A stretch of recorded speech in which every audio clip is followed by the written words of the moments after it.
നമസ്തേ, baby Amma's വ്ളോഗിലേക്ക് ഏവർക്കും സ്വാഗതം. ഞാൻ ഇന്ന് എൻ്റെ അമ്മയുടെ കാലത്തുണ്ടായിരുന്ന ആ ഓണവറവിനെ പറ്റിയാണ് ഇന്ന് പറയണത്. എന്നുവെച്ചാൽ അത്തത്തിന് 3 വറവ്, ഉത്രാടത്തിന് 7 വറവ്. ആ 7, 3, 10 വറവ് ഒരുമിച്ച് ഞാൻ നിങ്ങളെ ഇന്ന് പരിചയപ്പെടുത്താം.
അങ്ങനെ അമ്മയുടെ 10 കൂട്ടം വറവുകളാണ് നിങ്ങളെ കാണിച്ചിരിക്കുന്നത്. ഇതാ ഉരുളക്കിഴങ്ങ്, ചേന, പയറ്, വഴുതനങ്ങ, വെണ്ടയ്ക്ക, 4 നുറുക്ക്, വട്ടം നുറുക്ക്, ശർക്കര ഉപ്പേരി, കപ്പ വറുത്തത്, കൈപ്പയ്ക്ക വറുത്തത്. ഇതാണ് അമ്മയുടെ 10 കൂട്ടം. അമ്മ ഭയങ്കര കഷ്ടപ്പെട്ടിട്ട് ഇതൊക്കെ ചെയ്യാറ്. നമുക്കിന്ന് ഈസിയാണ്, ഗ്യാസൊക്കെ ഉള്ളതുകൊണ്ട്.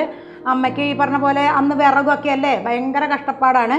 അതിൽ ഈ 4 നുറുക്കും വട്ടം നുറുക്കും അതുപോലെ തന്നെ ശർക്കര ഉപ്പേരിയാണ് അത്തത്തിനാൾ വറുക്കുക. അതൊക്കെ അത്തത്തിന വറുത്ത് ഭരണികളിലാക്കി എടുത്തു വയ്ക്കും. പിന്നെ ബാക്കിയുള്ള 7 കൂട്ടം ഉത്രാടത്തിൻ്റെ അന്ന് വൈകുന്നേരമാണ് അമ്മ വറുക്കുക. അപ്പം അങ്ങനെയാണ് 10 കൂട്ടം. ആ 10 കൂട്ടം ഇലത്തലക്കെ വിളമ്പണം എന്നാണ് ചിട്ട. അത് അമ്മ പഴയ അമ്മയ്ക്ക് കാരണവന്മാരായിട്ട് പകർന്നു കിട്ടിയ അറിവാണ്, എനിക്ക് അമ്മയുടെ കയ്യിൽ നിന്ന് പകർന്നു കിട്ടിയ അറിവാണ്. ഞാനത് അമ്മയ്ക്ക് വേണ്ടി തന്നെയായിട്ട് ഇപ്പോൾ സമർപ്പിക്കുകയാണ്. അപ്പോൾ ഞാൻ എല്ലാവർക്കും ഇഷ്ടപ്പെട്ടു എന്ന് വിചാരിക്കണു. അടുത്ത വീഡിയോ ആയിട്ട് എത്രയും പെട്ടെന്ന് വരാം. ബൈ.